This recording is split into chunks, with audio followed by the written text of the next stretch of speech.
22 Mei. Christus ons volmaakte voorbeeld in die daaglikse lewe, in opgewektheid.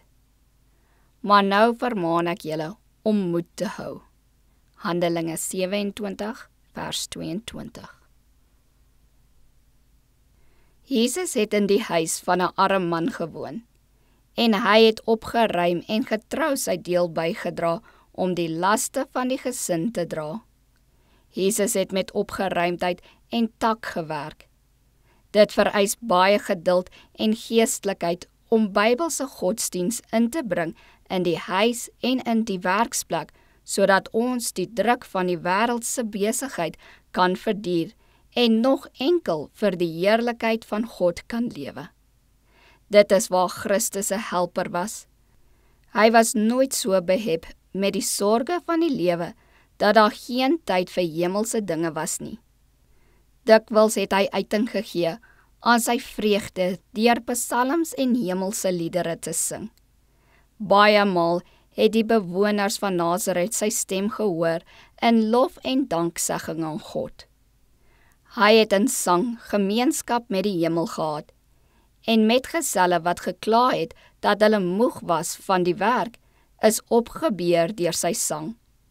Wanneer hy God geloof het, het dit die bose engele verjaag, en soos wierook die plek met 'n soete geur vervul.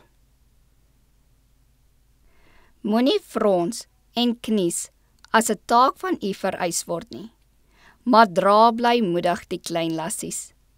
Dit is niks anders as gewone huislike alledaagse pliggies nie, en lyk miskien in u oë baie klein en nietig, maar iemand moet dit doen. As u dit flink en blymoedig aanpak, omdat u iets doen om die laste van die ouers te verlig, sal u 'n seën in die huis wees.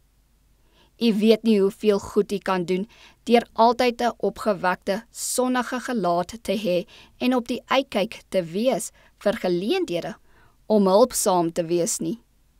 Dag na dag bou u vir die ewigheid. Vorm u karakter na die goddelike voorbeeld.